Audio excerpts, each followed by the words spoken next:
Hello everyone, Corey Mitchell here with TradeThatSwing.com, and in this video it's just going to be kind of a discussion. I've been getting more emails about people struggling with trading in the Euro USD lately because volatility is pretty low, so we've had more sessions with either no trades or just trades not working out as well. And I'm going to take a slightly different approach here because hopefully by talking about something else, we will resonate with the trading. And the last couple years, I've been getting back into competitive golf, and it's had its ups and downs for sure. When I go out and play a normal round of golf, I'm striking the ball really well. When I go to the range, everything's going really well, and then I get in these tournaments and the nerves are there a little bit more. And I had a tournament yesterday, and it's been improving, and I was right on the cusp of advancing on, and I was just thinking after the round, like, what's really going on here? Why are the nerves there?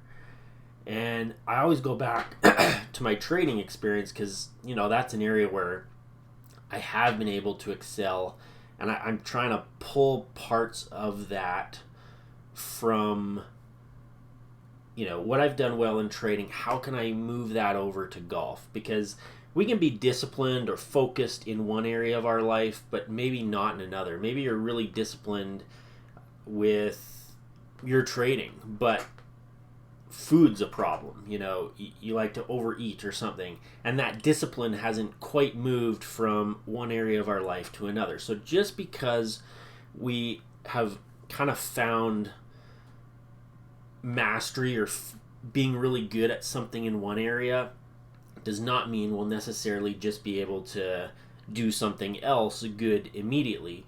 We need to get our mind around and adapt it to other tasks.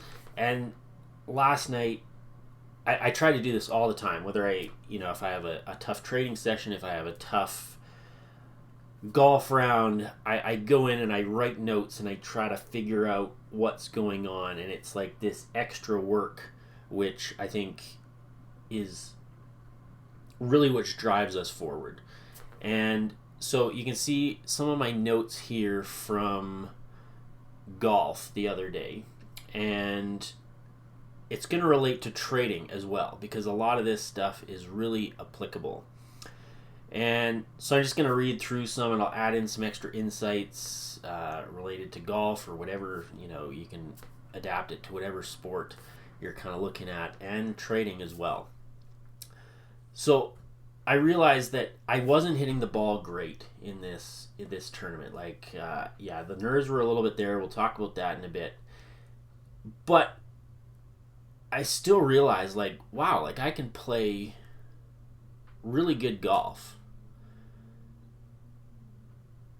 if I follow a pre-shot routine and I think through how I'm going to play the shot, and I pick a shot that's easiest for me to pull off. And that's a really, really good insight because I think for traders, we can still trade really well even when our mind's not quite right or conditions aren't quite right, just by realizing that, hey, if we just kind of look at the price action and realize, okay, maybe we used to be able to go for 3R targets and they'd get hit easy, 2.5R targets. It was boom, easy money.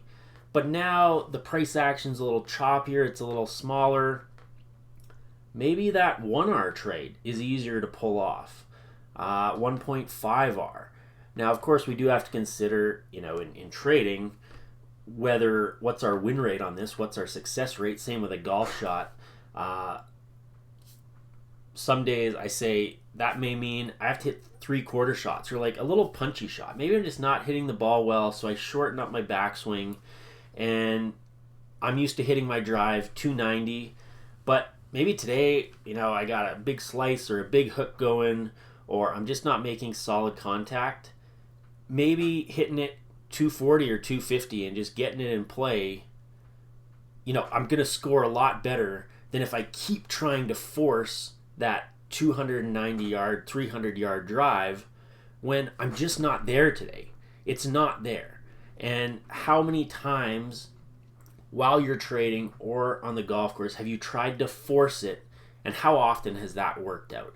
Very rarely during a round of golf or a competitive event are you going to be able to make a significant change in what you're doing that day. You make the change during practice. You can go to the range after the round or the next day and you can work on what you were doing, and you hit 50 or 100 balls and you're like, okay, my hands were out of position or my hips were. You might be able to do that on the golf course. You might be able to do that during the training day. But generally, kind of where we're at that day is where we're at. And if we start hitting the ball better, maybe we start doing like a shorter backswing and we start hitting the ball consistently, and we're starting to feel like, okay, I am making better contact now. Maybe I can try to, push it a little bit and see if I can get back to my normal swing and how that's going to go. So we can play in this area. But we have to always trade or play from where we are in that moment. And then we can only push out so much from that. And then the big advances come during the practice time. But we can only ever be who we are in that moment. Trade from there, golf from there. If you're into bowling, gymnastics, whatever it is, on that particular day, you are who you are. And then, you can try to push that a little bit. But as soon as you try to push too far from where you are today, you're going to hit bad shots. You're going to take bad trades because you're just now out of what you're capable of that day. So, in terms of these shots, some days that might mean I'm, not hitting the ball as well. So I might have to play it a little safer. I might have to go for a smoother swing, just hit it punchy. Basically whatever I have to do to just keep the ball in play and keep scoring okay. There's also conditions. Weather conditions can be tough some days. So that means I might have to swing a little slower to keep my balance or to keep my ball flight lower. Or I might have to factor for rollouts. Some courses are really hard. Other ones are really soft. All are going to affect how I can play and what I can physically and mentally do. So it's the same with trading. We have tough condition days. We have easy condition days. We have to be able to adapt and calibrate both to the conditions and where we personally are on that day. And if we trade within that, if we say, I cannot hold for a 2R target today, like my mind is just so racy and I'm like so jittery, then you can't hold to a 2R target. Try to hold to a 1.5. Try to hold to a 1. See where your tolerance is at. If you're losing your mind when the price gets to a 1R target and you cannot stand the possibility that if that price starts pulling back, you're going to, have less than 1R, that's where you are at today. You are at a 1R target today. Same with the golf. If I can't hit my usual drive or, my wedges aren't very good, then maybe I just have to hit like little punchy shots instead. That's all I can do today, and that's the only way I can get through the round as best as I can. Now, it might not mean my best possible score, but it's going to be a lot better than trying to continually force something which is beyond my capability that day. And the same thing with trading. You are going to blow up if you continually try to force yourself to do something that either the market conditions won't allow or that you physically, mentally can't handle that day. So almost all my mistakes in tournaments have come from trying to hit a shot that's unnecessarily difficult, or I don't go through the routine and think about what is easiest and what could go wrong for accommodating for that. So this last part's important because most traders were taught in this kind of self-help world to be very optimistic. And that's fine, but it also means that a lot of people don't consider the positive and the negative. They're only thinking, oh, I'm going to go in today and I'm going to win. I'm going to go into this trade. We're going to win this trade. This is a good looking setup. And yeah, sure, they throw a stop loss in there to control their loss, but they're not really looking at it and saying, if I lose on this trade, is it worth trading still? So a good setup means, we're looking at everything. We're looking at the price bars coming in, and we're saying, win or lose, I like this trade. I'm going to have no regrets if I take this trade and I lose on it. The kind of shitty trades are the ones where when you go through that mental process of saying, if I lose on this one, will I be happy? And it's like, no, like it's not worth taking. And it's kind of the same thing with a golf shot. Sometimes you go for that hero shot and you do have to commit to it, but the pin's right on the edge of a water hazard or something, and you're like, I'm going to hit it right at that pin. I'm going to knock it an inch from the hole. And of course, if you're off by 3 inches, you're in the water. So there's that, you go through that, and there's the optimism of, okay, I'm going to hit it an inch from the hole, or a foot from the hole, let's say, and that'll be okay. But yeah, if I'm a couple feet off, I'm in the water, or it's going to be a disaster. We have to weigh that pro and con. We have to not just look at, I'm going to hit it a foot from the water. We have to think, if I hit it 2 feet from the pin, 3 feet, 5 feet, 10 feet, am I going to be okay? Because probably we're not going to be that precise. So given that, do we still hit that shot? And maybe there's a circumstance where you do hit that shot. You're in a playoff. The other guy's stuck it to an inch. He's going to make his birdie, and you have to stick it somewhere where you can make that putt. But there's other circumstances where you're in the middle of a tournament, you're in the mix. There's no reason to take on that risk. And the same thing with trading. There may be a moment where the risk is worth it. It's, a super low risk. Like in terms of your stop loss, there's always the risk of losing, but you can have a super small stop loss for like a really huge reward. And maybe you decide, okay, that's worth it. If I lose on that one and it hits my stop loss and I lose a small amount of my account, that's totally fine for this big reward. And other times it's just not going to be worth it because conditions are so choppy, the price is unlikely to move anywhere, and we don't want to take on that risk. So that's an important one. Here's another distinction. I am a great routine follower. If you follow my Twitter, I post this probably every few months. I'll say something like, I think of myself as a plan follower, not a trader. Because it's being the plan follower or the following a process that will make us a great trader or a great golfer. Because I'm not a great golfer and I'm not a great trader if I don't follow that routine. The routine and the process is the precursor to greatness. Greatness is not exclusive of these things. Great traders, great golfers, everyone makes it looks easy after the fact, but it's only because they went through a process and a routine to make it look easy. And that's the same thing.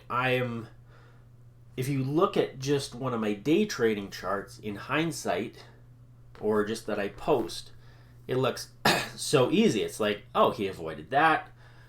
I can see that now, why he did that. I can see why he took that trade. So easy.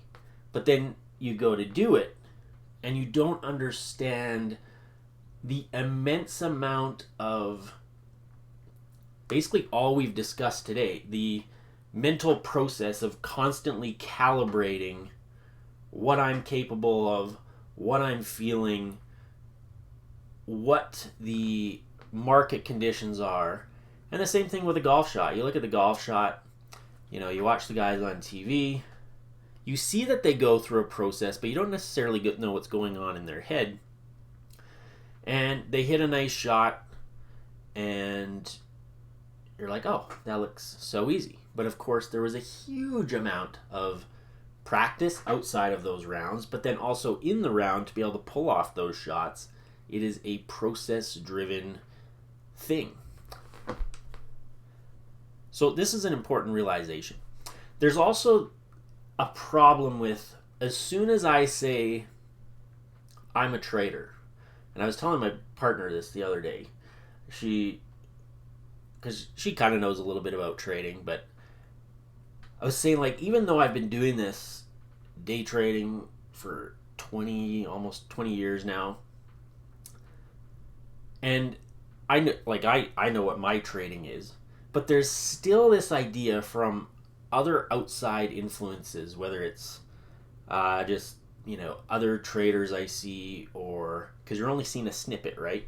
Or how traders are portrayed in movies, that there's kind of this idea that they just pull it off, somehow. Because you don't see all the work that goes in. You go into a trading room, or you see someone's winning trade posted online, or you see someone's analysis followed by another, hey, look, I called this. All of that kind of feeds into this idea that we kind of should always be trading, and that because we don't see the work that went into those trades or into those traders becoming who they are, we develop this sense that we should always be trading, that we should always be finding trades. Maybe we're not making money, but this other person is. And this feeds into this, what I call like this trader mentality, where we need to be hitting buttons or we're not doing our job. And that is completely false. And that is why I'm really trying to remove this idea. And I almost hate it now when people ask me what I do, because I have to state I'm a trader, which again reinforces some of these bad associations with the word, which are not accurate. But when I say trader, it has all these associations with being active, and the old videos of traders on the floor, papers flying everywhere, it's crazy, you're stressed out, you should be, you want to be in the mix. And that's just not how trading is. It's boring most of the time, in the sense that you're not doing something, but it's heavily mental. And I'm trying to get away from this idea of being a trader or even a great golfer and just a routine follower. And if we do that, we're likely to have better results. Another thing I noticed is this comes down to the nerves. And I was like, really, what's causing my nerves? Like, it's not that I can't play. So what is it? And I noticed there was a distinction between when I normally just go out to play and when I play a tournament. This may also be the same distinction you notice between when you trade in a demo account and when you switch to live trading. With the tournaments, I went in with high expectations. So this last one, I'm going through the holes in my head. I know the course, and I'm thinking, it's a par 72. The tee boxes we were playing from the tournament were a little shorter, and I'm like, okay, I usually hit my drive here. This leaves me this in. I should be able to shoot 65, 66, and, be up there in terms of winning this thing. And that's definitely possible. it's not outlandish thinking. In my case, the only thing was that it was a different type of thinking than how I usually go in, where it's just, if I'm playing a normal round of golf, I'm not thinking I'm going to shoot 65 today. And I'm really focused, and I really want to do that, because it doesn't matter. No one gives a shit if I shoot 65 or 85 in a normal round of golf. I'm playing with my buddies, having a drink, like, who cares? But in that tournament, I went in and I really wanted to shoot 66. So then what happens is I have a lot of nerves because my expectations are so high. And my expectations are on an outcome which I don't control. My focus was not on the process. So, you could potentially have both. You could have that 65 or 66 score in your head, and you could still focus on process. But will I play as well if I simply focused on process, as opposed to having the added pressure of also thinking, I have to shoot 65 today, which now means every single shot I go into, it's like, whew, I can't miss this. Like, if I'm going to shoot 65, like, this has to be perfect. As opposed to just a normal round where I've taken that pressure off and I'm just saying, you know what, I don't know what the outcome's going to be. All I'm going to do is focus on my process, and I'm going to hit the best shot I possibly can. That's going to be a much better outcome at the end of the round than this, tension that's created by, I can't mess this shot up. Like, I literally have no mess ups available today to shoot the number I want to shoot. Whereas, if I just go out and say, I'm going to follow my process, I'm going to hit the best shot possible, I'm going to have no tension in my body, I'm just following my process, I don't have an expectation of result. So, how do I get there? And I do this with my training all the time, and I make posts about this.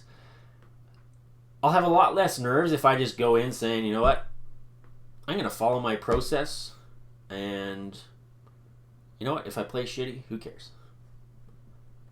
I may shoot 90 today. Even though I want to shoot 65, I accept that I might shoot 90, that I might lose a ball every hole, which is kind of the worst nightmare in a tournament, because then you're looking around and you have to hit from the tee box and hit all these provisional balls. Like, that's the worst case scenario. So imagine that worst case scenario and accept it. And I'm working on this right now because it's hard. There's still that back of my mind thing that says, go out there and shoot 65. Blow the field away. But I'm not going to play my best golf, at least for me. Some people may play really well under that kind of pressure. And I'm not talking about external pressure. I'm talking about in your own mind pressure. There's a difference. I like playing under pressure, being the guy who has to hit this shot in a tournament. I have no problem with that. I have no problem with people watching me on the range or on the tee box. But I do have a problem when I put an expectation on myself and say, you know what? You have to do this, as opposed to simply being the process follower, the routine follower, because I know I have a routine I can rely on under those situations and generally perform okay. So it's, backing off that internal pressure we put on ourselves and saying, you know what, my best chance of shooting a great score is to relieve that expectation. Maybe start by saying, you know what, I could play shitty and I'm okay with that. And then from there, I'm going to go through my routine every single shot. And I'm going to hit it as best as I can. And then that'll lead into something we're going to talk about in a little bit, about the outcome. So some people might say, accept you're shitty. That's bad self-talk. No, it isn't. I'm not talking about me. I'm talking about an activity. I'm not saying I'm shit. I'm not saying like me as a person, I'm shitty. I'm just saying, you know what? I am capable of playing shitty golf. I am capable of having a shitty trading day. That isn't negative. That's not any reflection on me personally as a person. It's just saying that following a process is simply how we become great and stay great. And it's how the greats make it easy. They aren't winging it. They're just great routine followers. So however I can get to that state where it makes it easiest to follow my routine without much tension in my body for a golf swing, or without, a huge amount of pressure in trading, which is then going to affect what you see on the chart. If you've said to yourself that you have to make 5R today, now you're the hammer and everything on that chart looks like a nail, right? Everything's going to look like a trading opportunity because you have to make money now. Whereas if you went in and you accept that the market's going to do what it's going to do, I'm going to go into this trading day and I'm just going to trade my routine,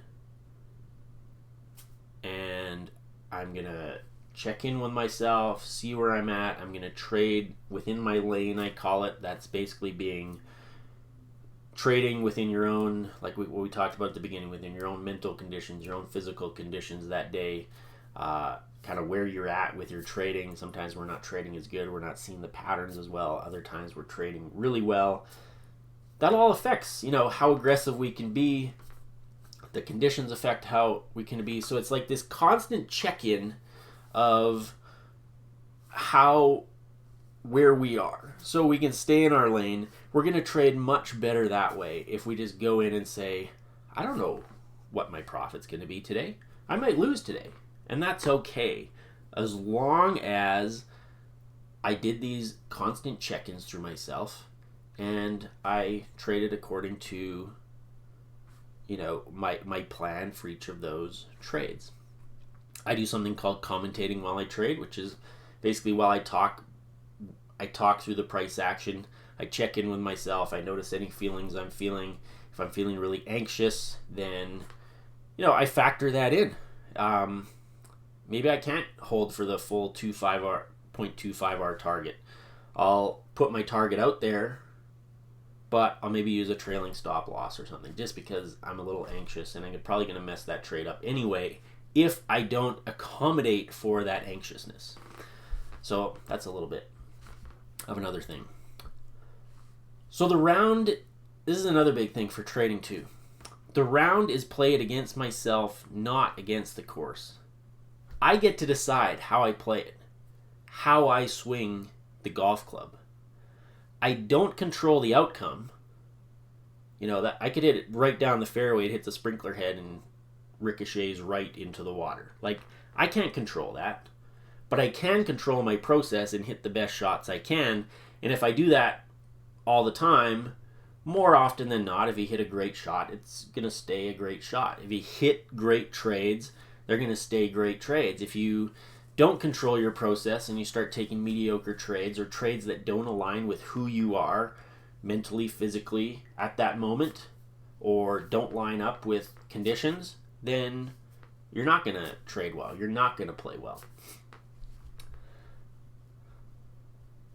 Yes, at the end of the round, I will have a score. So I get to decide how I play, how I swing it. I don't control the outcome, but I do control the process, which has an effect on the outcome. So yes, at the end of the round or at the end of the trading day, you will have a score, but that score will be better on average if I focus on controlling myself and my process and what I actually have control of, and not trying to control what I can. So this goes back to what we discussed a little bit at the beginning. If my current swing feels comfortable at 110 mile an hour swing speed, and with how I'm hitting it, that gives me a 290-yard drive, I can't just decide on a random hole, oh, I'm going to really rip at this one, unless I've practiced that, right?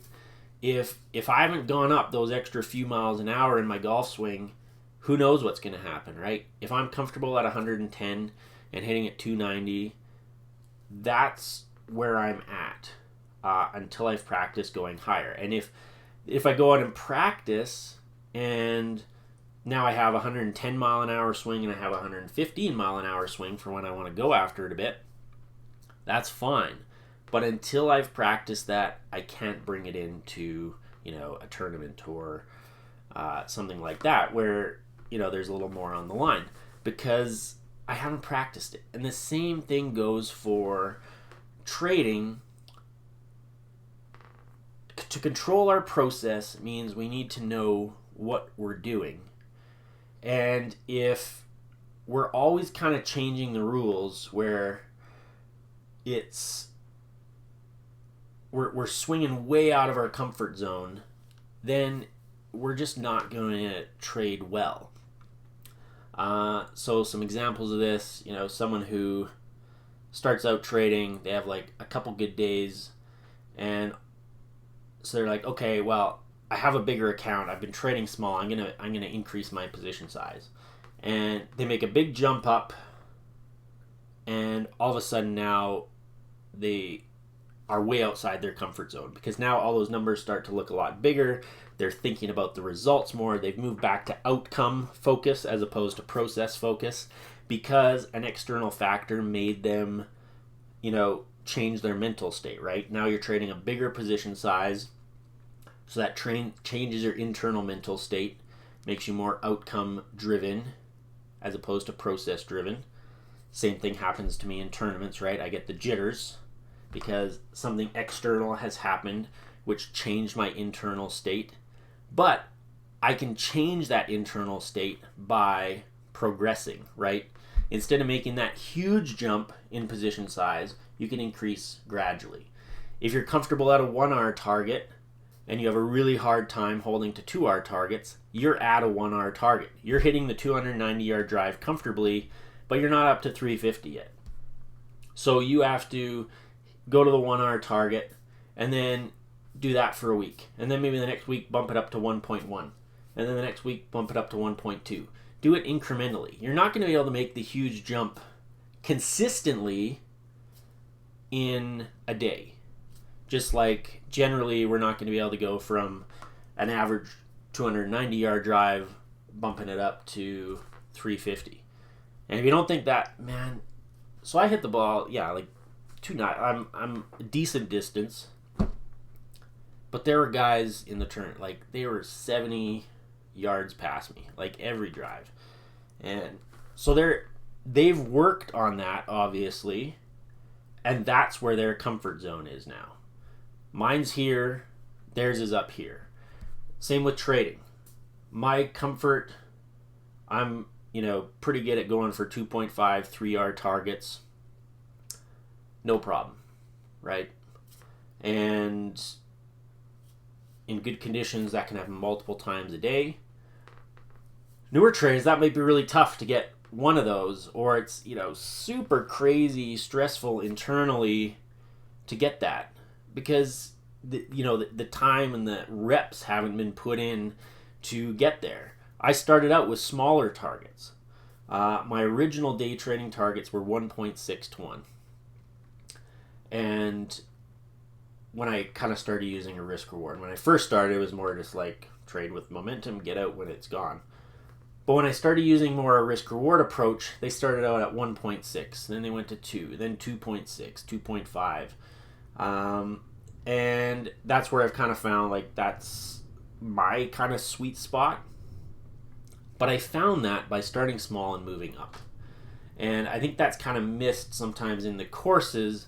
It's like Corey goes for a 2.5R target, but I also talk about how you have to review your own trades and see how you could do what you're doing better. And this is all about what I'm doing. It's moving the focus internally as opposed to thinking about necessarily the course and stuff, because all that stuff I then take internally and decide how I'm going to react to it and how I'm going to go through a process to be able to play on, you know, different courses and stuff. So this, it's all, we're taking this in and kind of adapting. So yeah, so let's keep going here. It is let's say I have a tight fairway or a small green. I have options on how I want to play this, which then affects how really tight or wide it is. So I don't know if I quite finished my thought before on it, things getting lost in trading courses, because yeah, people look at me, a 2.5R, and they don't realize that it was a process to get up there. And that's why I tell people to look at their own trades to find ways to improve, because they might find like, yeah, I'm getting 1R, but then the price is reversing on me.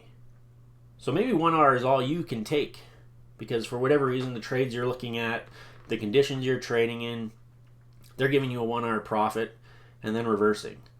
So you can improve your trading, your results, your outcomes by realizing that and saying, I'm going to take 1R targets until sort of proven otherwise. And then if you notice, like, okay, like there's a little pullback there generally at 1R, but then it keeps going my direction. If you couldn't stand to hold through that little pullback, you have to take your profit at 1R. But as you get more comfortable, maybe you can hold through that little tiny pullback, and you can start taking your profit as that price starts moving up a little bit more. So you take it at 1.5 to 2.5. And you know, that's the process. That's how we get better. It's very hard to make the leap from, if you can't even hold till a 1R target, to expecting to trade like how I trade, where you're going for a 2.5R target most of the time. And to be fair, I adapt to conditions. So if 2.5R is easy, that's what I'm going for. If 1.5R is pretty much all the market can muster before it tends to reverse, I'm looking at all the price waves and I'm saying, like, yeah, like it goes a little bit, then it reverses. It goes a little bit, then it reverses. That little bit is all the profit opportunity I can take on that particular move. So in that case, I'll use a 1.5R target. I'm doing this. I'm going back to realizing conditions, realizing what I'm capable of, and saying, you know, on this day, this is all we can do. I'm still using the same strategies, but I'm adapting my exits a little bit for that.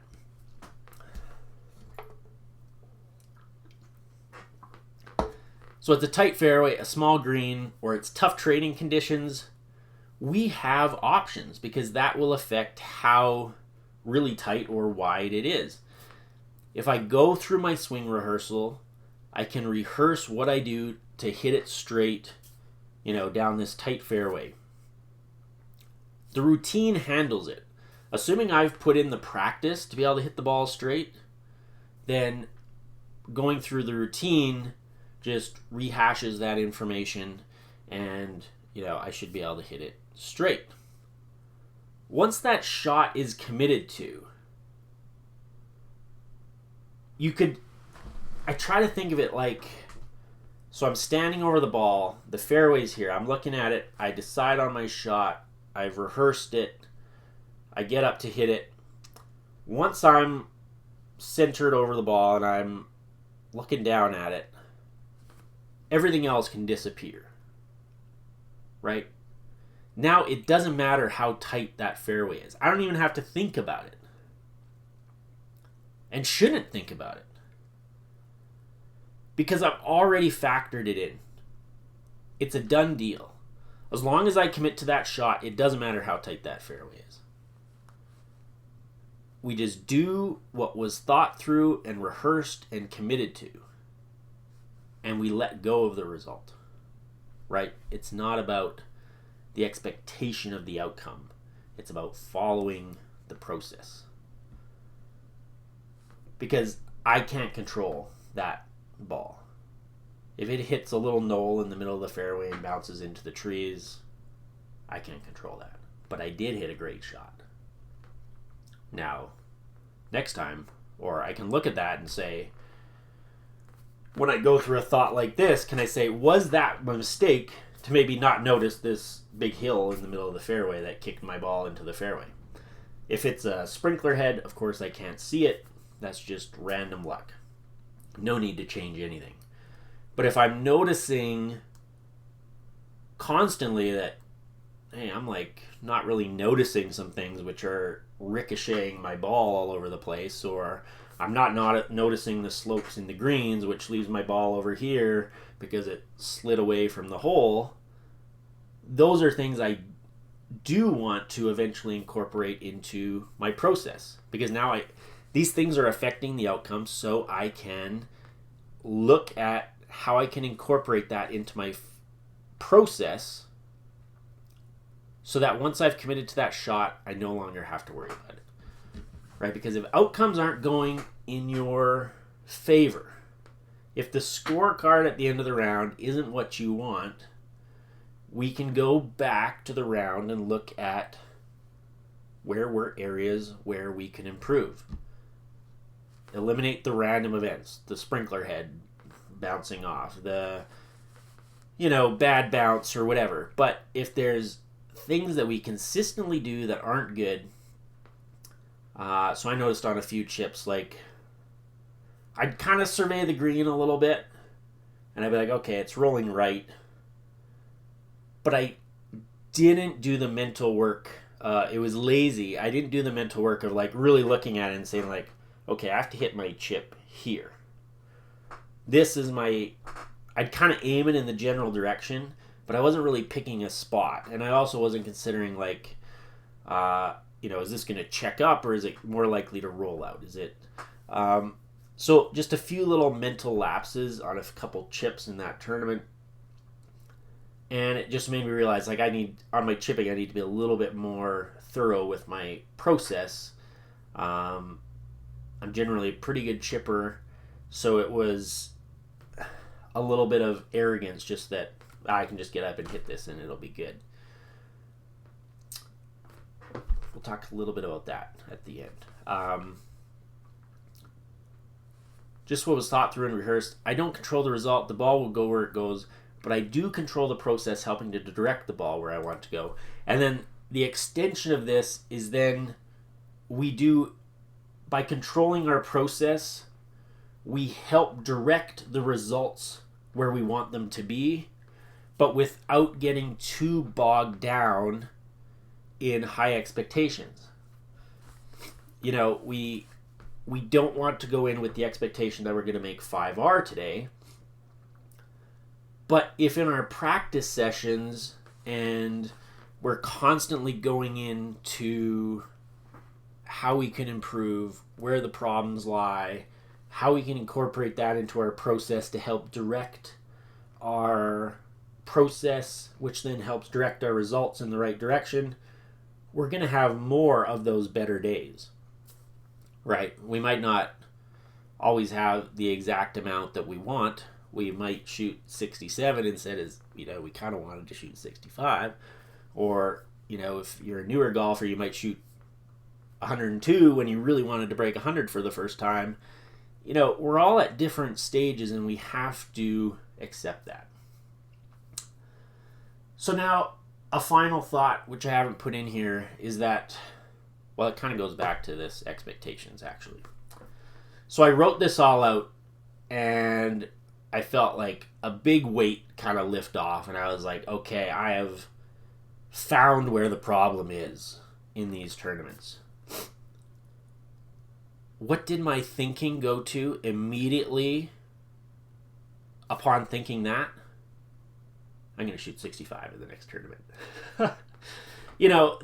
The exact opposite of what I had just talked about. So that's why it's hard to break these habits. And this happens in trading, right? We have a good day. We have a couple good days, and we start to get really confident. What happens to our process? What happened with my chipping? I've been chipping it really well. I stopped doing my process, right? I stopped looking at where I need to hit it. I stopped doing the very things that were making me great at chipping. I did the same thing with a putt. I'd gone through my process. I'd lined it up. I'd rehearsed how hard I had to hit it.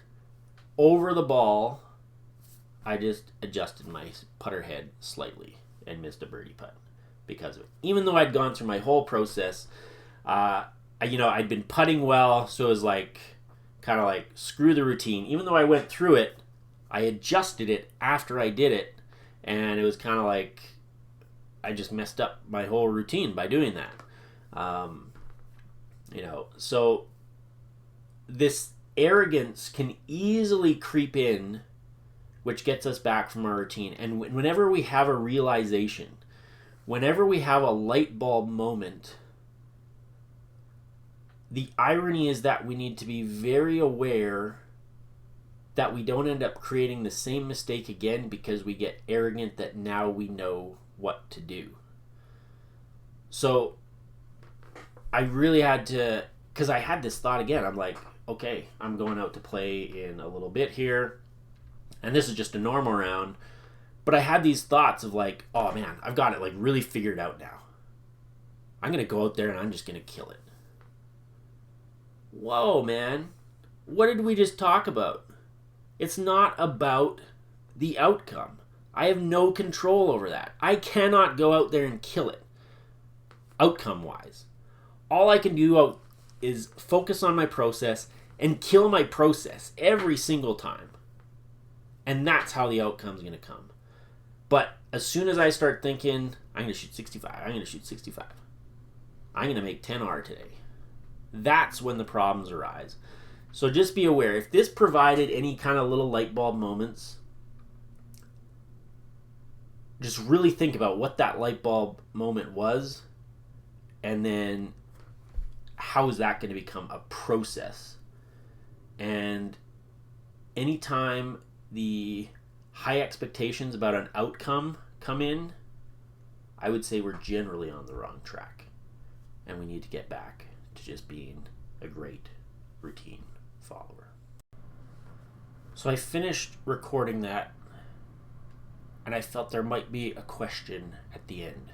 And also, it felt a little incomplete in that I had talked about how I'd gone through this whole process, and then my immediate thought process went back to, okay, I'm going to go shoot 65 today, which is exactly the opposite of what I just talked about.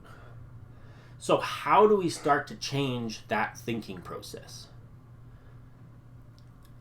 That means every time I have that thought, okay, I'm going to shoot 65 today, I have moved into this high expectations zone, which makes me jittery, and I found helps me or makes me perform worse because I have tension in my body.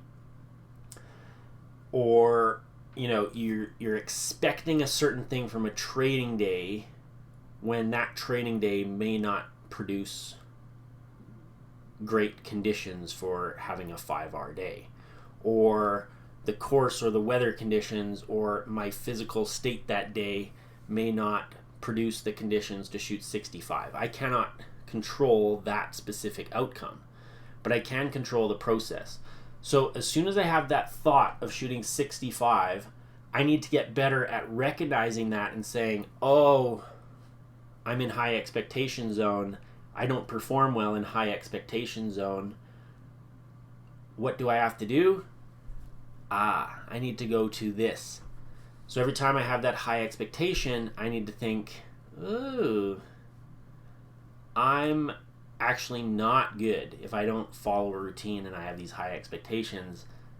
So I'm not going to put an outcome on this.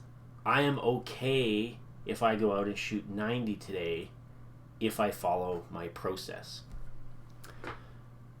And as we implement a change like this, and as we work on our process, the outcome may not be what we want. I may actually go out and shoot 90 today because I'm I now have to think about some things.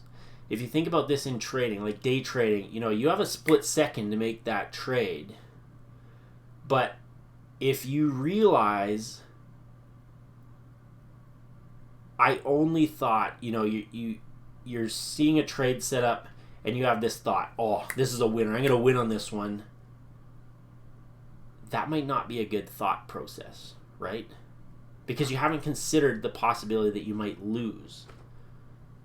And it's only after we consider both those things that we can really decide if it's a good trade. Just like a good golf shot, we have to consider both the risk and the reward. Is going for that pin worth it with water 5 feet right of the pin? We have to look at both those things. We can't be overly optimistic or overly pessimistic where we only look at, oh, I'm going to hit that water. Or, oh, I'm going to dunk this right in the pin, right in the hole. Both of those things are not ideal. We have to consider both of them. So that's going to take a split second, right? We have to be able to back off. And in trading, we don't really have that opportunity, right? If we've had that thought, I'm going to win on this one, we're not in the best mind frame for that trade. So we might have to take a second to say, that's not a great process. I have to also consider the risk. By the time we even had that thought, the trade might be gone. But that's okay. Because we're improving our mental process. And as that gets quicker, as that becomes our default, if we can notice those little mental errors, those mental lapses, where we get into high expectation zone, or where we notice we haven't really gone through our process, and we are able to correct it, that's positive, even if it means missing the trade. Or, maybe this round I'll play a little bit slower because I'm over a shot and I realize I haven't really considered everything and I might have to back off. And that might kind of annoy me and it might kind of annoy someone else, but it's a good process. And if I notice that I'm really slow and holding up play, maybe I just say you know what? Okay, this is not the place to practice it on the course. I'm going to go to a range where no one cares how long it takes me. Or maybe you go into your demo account or you go into even a simulator where you can fast forward and rewind price bars, like Forex tester kind of idea, where you can work on this. So every single shot you go through the full process, and it might take you 2 minutes to kind of work all this out in your head and then fully commit to the shot. But that's okay. That's what the range is there for. And then, after you've hit 50 balls, maybe that routine's down to 45 seconds. And then it's down to 30 seconds. And then it's down to 10 seconds. And then before you know it, you're playing like some of these fast players on tour where they're doing this as they're walking up to the ball. And then by the time they get to that ball, everything's already aligned in their head. They get up and hit it. And it looks like, wow, they just got up and hit that ball. But no, they went through the process before. And that's what I do in the training. It's commentating. I'm working this all out before the setup even occurs. I'm, looking at price bars. We just had a sharp move up. We're going to pull back. I'm already thinking okay, we have a potential TC. Do I like this enough to potentially trade it? What would nullify that? What would make it a good trade? Am I willing to go forward with this? What's my risk reward? All these things, they do take time to go through, but we have time. In golf game, we have time as we're approaching the shot. We have time as we get up and look at the ball, as other players are hitting. So it's not like we need to really slow ourselves down a lot. A lot of it can be done in advance, and then there's that moment where we say, okay, yes, I'm committed to this, and boom, we take it. So that's how the thought process changes. Be okay if the outcome over that little bit while you're working on it isn't quite there. Because like I said, you may miss a great trade by doing this. But you're going to become a much better trader if you can notice those little thoughts which aren't ideal to performance. You can catch them and you can replace them with a more fuller, broader perspective. And then, having looked at the risk reward of a golf shot or a trade, looked at, am I really too hyper focused on the outcome, anything like that, all these things we've discussed, you factor it all in. Where are you at today physically? What's the best shot? What's the best trade for you to take? What's your best exit point for a trade? What's your best golf shot? Is it a 3/4? Is it a cut? Is it a fade? Is it a punchy shot? You're factoring everything in, and then you're saying, okay, I am committed to this. That change in thought process will take some time. So have a little grace with yourself that you are working on becoming a great routine follower. That is the focus of this entire thing. That you are working on becoming a better routine follower. You are creating a better routine for every trade before every trade, before every day, before every golf swing, before every golf round. Routines around all of this to help you perform your best. If you have a great routine, results will come. If you don't work on improving that routine or being able to follow it, the results will not come. So that, I find, feels more complete, because now, you had the tools before, but now you hopefully understand, and me as well, working on this helps me understand that as soon as I have one of these high expectations thoughts, I'm going to have tension in my body. I'm probably not going to play as well as I could, because my focus is, a little too heavily on the outcome. Whereas if I let go of the outcome and focus on the routine, and anytime my thoughts go to high expectations, I move back to focusing on routine and saying, you know what, I don't control the outcome. I can only control my routine. That routine's going to get better. My mental state's going to be better. And eventually, performance will come.